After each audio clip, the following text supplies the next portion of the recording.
Good afternoon. Today is July 6th, 2022. My name is Manager Kindseth. I'm the Deputy City Manager here for the City of Decatur. Last night the City Council had another City Council meeting, and clearly one of the large things that came out of the meeting was the city's continued commitment to demolitions and removing blight within our community. Last night the City Council acted on four separate items related to demolition. First item identified an additional 19 properties that were labeled to be put on the city demolition list. The city also approved a number of contracts to award contracts for demolition. 21 total properties were put out for demolition, and council ultimately authorized those last night. And staff also indicated to the council that we would have another 21 of them going out in the next couple of weeks for continued sustained demolition. We are on track to have the most number of demolitions in recent years this year if we continue at the pace that we are. And the goal is to catch up and to make progress on the vacant properties that have been sitting in our community and in our neighborhoods, quite frankly, for too long. And so the city recognizes that, has put a significant portion of the American Rescue Plan dollars towards demolition money to clean up our neighborhoods. Along those same lines, the city is not only demolishing properties, the city has also created two programs to invest in those same neighborhoods that we're doing demolition. The first program is the residential rehab program, residential owner-occupied rehab program, which essentially is a grant to incentivize homeowners to invest in their property where otherwise their own dollars might not make sense. And so there is a grant program that the city is currently running. It is a lottery-based program that ends this Friday, July 8th at 3 p.m. And so you still have a couple of days to get into that lottery program to see if you can be one of the recipient of the grant to invest in your property. Similarly, another program that the city is also running is the landlord low-interest loan. Again, it's the goal is to incentivize landlords to invest in their property in these neighborhoods through the utilization of a low-interest loan that they otherwise can't get from traditional conventional banking partners. And so check those out. There's information on the City of Decatur website, Access Decatur, or the City of Decatur's traditional website. You'll find it there. Again, both lottery programs end this Friday at 3 p.m. Second item I want to talk to you about today is about the ambulance service.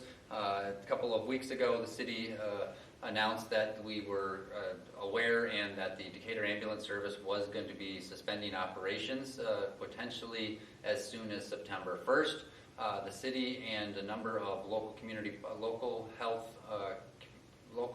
health partners came together, formed a working group to evaluate the new ambulance providers, applicants for the new ambulance providers, and to really navigate the path forward and what this looks like for our community.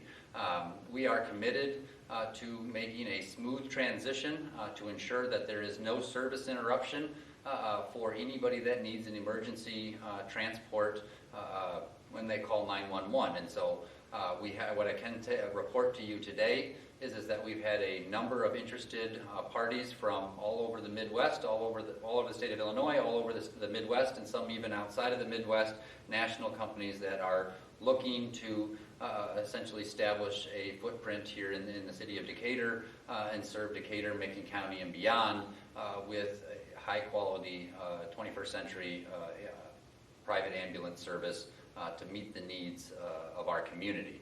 And so this group will continue to work through this and ultimately provide recommendations to whether it's one company or multiple providers that ultimately will be licensed by the city of Decatur. I wanted to close today with also recognizing the hard work of our first responders, the men and women in our fire department, our police department, and the sheriff department. The fire department recently went into a house fire. The woman there at that house fire was unconscious. It was their prompt actions that ultimately saved the life of that particular woman in that incident. Similarly, with the Decatur Police Department, last week we announced 2 officers who received the Lifesavers Award for an incident that occurred where a gunshot victim was found by the Decatur Police Department. The 2 officers that arrived on scene acted very quickly, applied a tourniquet to that individual's leg. Ultimately, it was that action that stemmed the blood loss for that individual and saved their life. So, but for those 2 officers, that would have been a life that was lost here in the city of Decatur due to a gunshot. Last incident that I'll call specific attention to was yesterday with the Macon County Sheriff's Department. They went to do an eviction, to serve an eviction notice on the west end. That eviction notice turned out to be require a real response from not only the Macon County Sheriff's Department, but also backup from the Decatur Police Department. 8 hours of a situation that was intense for our first responders. Ultimately, the incident did end well with no injuries or no casualties, but it was ultimately due to the actions of our first responders. So to our men and women that put on the uniform every day, police and fire, sheriff's department, thank you for all that you do. Thank you for keeping our community safe, and we as a community do recognize that. Thank you. Look forward to providing you with a future update next week.